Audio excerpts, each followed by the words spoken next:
আজকে আমি করব আমার স্কিনটাকে একদম সুন্দর মতো স্কিন কেয়ার, কারণ মেকআপ করার আগে স্কিন কেয়ার করাটা খুব জরুরি। তাই আমি প্রত্যেক সপ্তাহের মধ্যে একবার সুন্দর মতো স্কিন কেয়ার করে নিই। তো স্কিন কেয়ার করার জন্য প্রথমে আমি ইউজ করবো এখানে অ্যাকনি ক্লিয়ার এই ফেস ওয়াশটা। এটা হচ্ছে রিজনেবল প্রাইসের মধ্যে অনেক ভালো। এটা স্পেশালি হচ্ছে যাদের অয়েলি স্কিন তাদের জন্য এটা অনেক বেশি ভালো। তো আমি এই ফেস ওয়াশটা দিয়ে প্রথমে মুখটাকে ক্লিন করে নিব।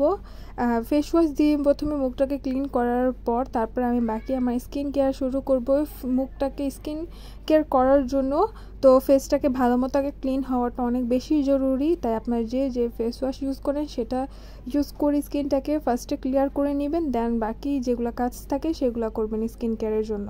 তো এখানে আমি মুখটাকে সুন্দর মতো ফেস ওয়াশ দিয়ে ধুয়ে নিলাম।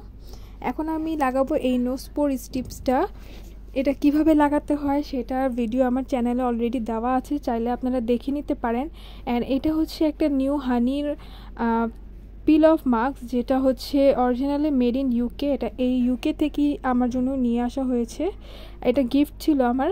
তো এই ফেস মাস্কটা আমার কাছে এত ভালো লাগলো। এটার স্মেলতে হচ্ছে একদম মধুর মতো, কিন্তু কেন জানি আমি যখন এটা লাগাতে গেলাম তখন আমার মাথা সব নষ্ট হয়ে গেলো, যে কেমন জানি এটা একটু আঠা আঠা স্টিকি টাইপের। অ্যান্ড আমাদের যে পিল অফ মাস্ক থাকে সেগুলো এমন না। তো এটা স্টিকি হওয়াতে আমার লাগাতে একটু কষ্ট হয়েছে, বাট এটা অনেক ভালো কাজ করেছে। দেন আমি এটাকে কিছুক্ষণ ওয়েট করব শুকানোর জন্য। তারপর যখন এটা শুকিয়ে যাবে তারপর আমি এটাকে তুলে নেব। এটা অনেক ভালো কাজ করলো।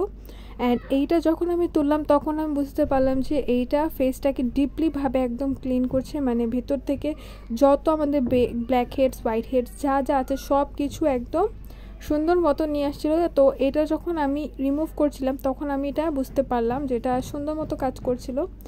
তো আমি এটাকে এখন তুলে নিলাম অ্যান্ড এটা অনেক বেশি স্যাটিসফাই ছিল। এই ব্ল্যাক হেডস পিল অফ মাস্কটা তোলার পর এখন আমি দেখাই যে স্কিনটা এখন দেখেন মাশাআল্লাহ কত সুন্দর গ্লো করছিল এটা ইউজ করার পর। অ্যান্ড দেন হচ্ছে আমি এখানে আইস রোলার দিয়ে সুন্দর মতো ফেসের মধ্যে লাগিয়ে নিব। অ্যান্ড এটা হচ্ছে অনেক বেশি ইম্পর্টেন্ট একটা পার্ট, কারণ হচ্ছে ব্ল্যাক হেডস রিমুভ করার পর আমাদের যে পোর্সগুলো থাকে ফেসে সেগুলো ওপেন হয়ে যায়। তো এই ওপেন পোর্সটা থেকে অনেক সময় পিম্পল বের হয়ে ওঠে, তাই এটার জন্য আমি এখানে আইসটা ইউজ করে নিলাম। অ্যান্ড কিছুক্ষণ ফেসে লাগানোর পর আমি এটাকে ভালো মতো মুছে এই ফেস মাস্কটা ইউজ করলাম। এই ফেস মাস্কটা আমার চ্যানেলে অলরেডি দেওয়া আছে, এটা আমি প্রায় সব আমার স্কিন কেয়ার ভিডিওতে দেখাই। অ্যান্ড এটা অনেক ভালো কাজ করে আমার ফেসের জন্য, তাই আমি এটা ইউজ করি সব সময়। দেন আমি এটাকে কিছুক্ষণ শুকানোর পর এটাকে আমি ভালো মতো মুখটাকে আবার ক্লিন করে নিচ্ছি এই ক্লিনিং স্পঞ্জ দিয়ে। এটার সাহায্যে অনেক সুন্দর মতো মুখটাকে ক্লিন করা যায়। অ্যান্ড তারপর হচ্ছে আমি এখানে একটা শীট মাস্ক ইউজ করব, যেটা হচ্ছে বায়ো অ্যাকোয়ার অনেক ভালো শীট মাস্ক। অ্যান্ড এইটার রিভিউ আমার চ্যানেলের মধ্যে দেওয়া আছে, এটা মাশাআল্লাহ অনেক ভালো কাজ করে। এটা দেখতে অনেক সুন্দর, মানে পুরো ক্যান্ডির মতো। তাও এটা আমি সুন্দর মতো কীভাবে ইউজ করতে হয় সেটা আমি আবার দেখিয়ে দিচ্ছি এটার মধ্যে শর্টকাটে।